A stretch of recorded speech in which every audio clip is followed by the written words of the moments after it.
rotated in a So sense. speaking of menus, right? What item from an anime would you try to feed people in mass, right? You have to imagine like you're at Anime Expo or something. Yeah. What would you put on your food truck menu? Okay, that's a great question, and I was going to ask you, like, speaking of, like, sexy anime food, like, what do you think is the sexiest food, hand down? And I think my answer for both of these questions is the same, and it will be the Shalyapin steak don from Food Wars. 100%. I have a lot of reasons behind this. First of all, it's sexy because, to me, steak, meat, beef with a nice juicy red center and that nice crusty outside it just does something to me. I love beef. And I love I love how excited you got. You're like, oh my God, feed me. It's so good. And this is the you're one You're going to go get a beef rice bowl after this, aren't you? Girl, I have 100%. Some steak in my freezer. Yeah. I'm already thinking about defrosting. All I need is an onion, some red wine. I have that. Okay. So I think that this dish is so iconic because it is beautiful. You know, you get those gorgeous golden onions on top. You've got that red wine reduction. You've got the steak. And then the rice itself, what I love about the rice is that it's cut with the umeboshi. So it's got that nice little sour tang to it, which balances out the richness of the beef and of the kind of like juiciness of the onions and that all that kind of situation. So I think it's a technically well-constructed dish. Like all the elements are there. It's really, really good and fulfilling, and it's just sexy. And for a food truck, I think that's like very doable, right? Like you can prep all those ingredients separately. It's easy to go. The only real cooking that you're doing on the day of is maybe like firing up the steaks or whatever. But you can have everything else prepped and it makes for really easy assembly. And it's super satisfying. At its core, like a steak bowl is a very common Japanese like comfort food. People love it. Who doesn't love like rice with steak, right? And so it satisfies, like if you're at a convention, it satisfies that like I'm hungry and I want like something kind of junk foody feeling, but you can also really easily make it high end. And I think that would be, and it's such an iconic dish. I think it would be such a winner on any food truck that was trying to cater to the anime loving people, you know? I wholeheartedly agree because that would probably be one of the things I put on my menu too. So you said you had another one though. What was that second one? Oh, second dish? No, that dish for both categories of sexiest food and okay, and cool. Would work on a food truck. I like that. I mean, I can come up with more if you want. No, because I have so.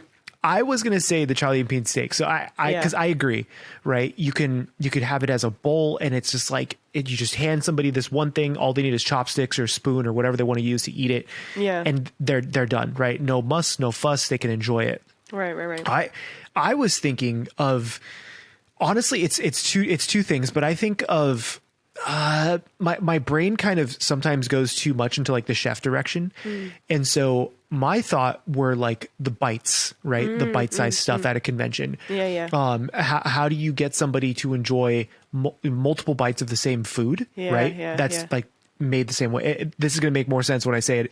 It's like mini gotcha pork roasts, right? So it's like a single strip of bacon, you know, with like the mashed potatoes inside, and literally maybe it's on a skewer, right? Like you could do something fun with it, but then you get three of them.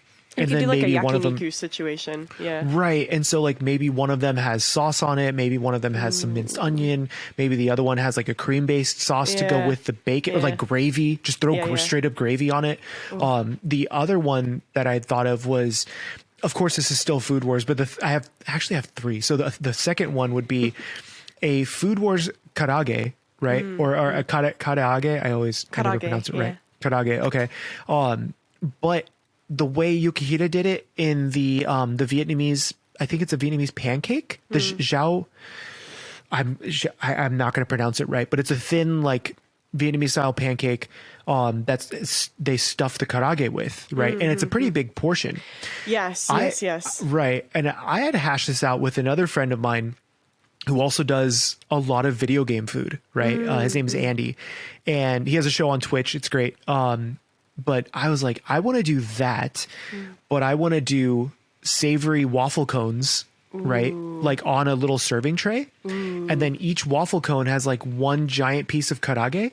Yeah. And then each piece of karaage is tossed in like a different sauce. Yeah. And you kind of take yourself through that journey. Cause that's like my chef brain. It's like you get the waffle and chicken tasting, right? Okay, so here's an interesting thing to think about too, because I think that would go over really well in Japan, for example, because in Japan there is like a very strong culture of tasting things, and like getting like a tasting flight of something is really kind of popular and it's accepted here. But I don't know if it would go over as well in America, like food wise, because I do think that customers in America want to see like a big portion of something. I agree with that. In certain circumstances, like if I were to do a menu like this, it would be more for an event, right? Yeah. Where like I can make a lot of it and have it kind of hang out for people to come grab. That's what I love those kinds of events where it's maybe like a gaming event and there's like a private room where people can go and eat, and it's like, here's some anime food, right? Like that kind of vibe. But if it were food truck food, my go-to would actually be from My Dress Up Darling, and it's the beef wrapped around rice, because it's easy. It's sinfully delicious. It's like actually stupid how delicious it is, right? But it's easy to eat for the most part. It's a little messy, but it's like wrapped in the paper. What I enjoy the most about it, though, is like, what if instead of plain rice, you use like the umeboshi rice? So somebody could say, oh, I want umeboshi in the rice instead. Can I get, caramelized onions in it? And you can like make it your own. So if you served it on a menu, you could pick like customizable. Like what filling you want, and it would just be nikumaki, like pick your filling, right? Pick your sauce kind of thing, and then that's what you got. And like it's such an easy thing, and I think it kind of is the same vibe as like the rice bowl, where it's just you can just get it and just literally stuff it into your face. There's another dish that I just thought of that I think would be a really good food truck food, which is generally croquettes. I think are not very well known in America, but are amazing. But there is that show, How to Pick Up Girls in a Dungeon. Oh, yes. Yes. And I or think is it okay to pick up girls in a dungeon? Something like that. Yes. When I was working for Crunchyroll, I was doing some promo for them for that game. There's like a game with it, I think. And one of the food items that you can have are croquettes, and there's like cheesy croquettes, and there's chocolate croquettes, and there's like chili croquettes. And I think that could be a really, really fun thing to do. Another thing that would be easy to kind of like prep in advance and just have ready to go and like fire up.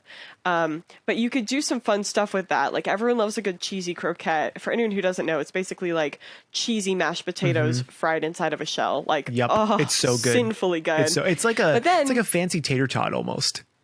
Yes, 100%. And that's one where you could like mess with the different sauces, right? Like you could have that cheesy croquette as a base and just sell that, but you could also sell it with like a chili chocolate dipping sauce, which is straight from that video game, and it's iconically good.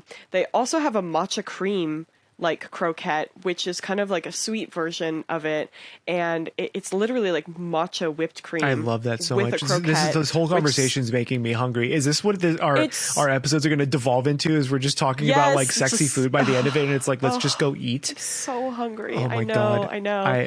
And when you're here, Paul, we can go. I'm eat. so excited. I'm so excited. You have no clue. Like I'm dying to like go eat everything. It's going to be a detriment to my wallet and my stomach, but it's gonna be worth it.